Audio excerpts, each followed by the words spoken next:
The vanishing of Emily Carter.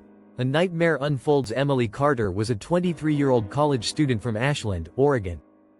Bright, ambitious, and well-loved, she had her entire life ahead of her, until she vanished without a trace on a cold November night in 2018. Her last known location?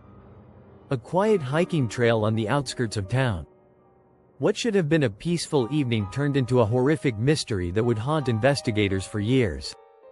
What they eventually uncovered was something far worse than anyone could have imagined.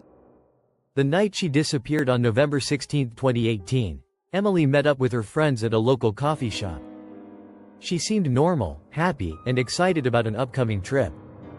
Around 7:30 p.m., she left to go for a short walk near Lithia Park, a wooded area famous for its scenic trails. She was never seen alive again. At 9:12 p.m., a frantic 911 call came from a hiker who had stumbled upon something horrifying: Emily's backpack, torn and covered in deep, red stains. The contents were scattered: a cracked phone screen, keys, and a small child's doll that no one could explain. There was no sign of Emily. The chilling evidence found in the woods. A massive search began that night, and within hours, investigators made an even grimmer discovery: a severed hand, half buried beneath leaves less than 50 feet from the trailhead. The skin was still fresh, the fingernails caked in dirt, as if whoever it belonged to had tried to claw their way out of something. Tests confirmed the worst: it belonged to Emily Carter. But here's where things became even more disturbing.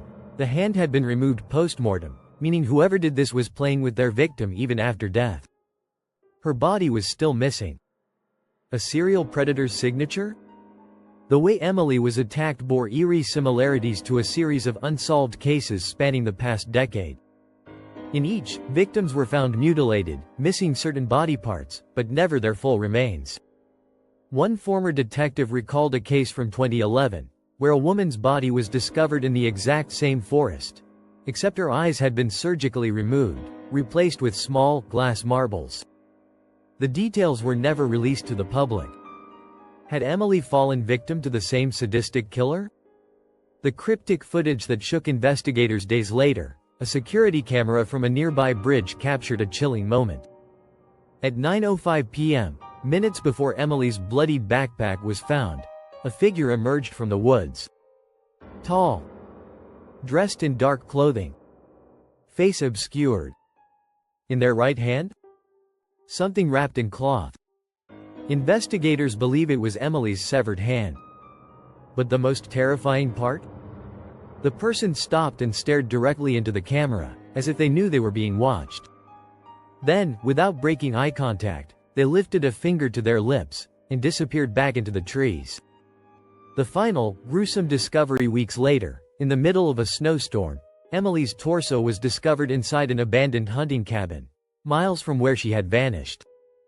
Her ribs had been sawed open, her organs carefully removed, and, most disturbingly, her heart was missing.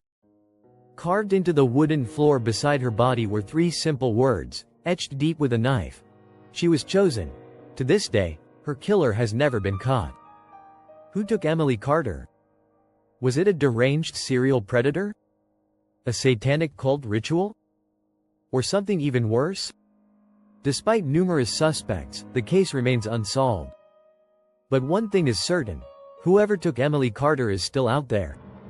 And they may already be watching their next victim.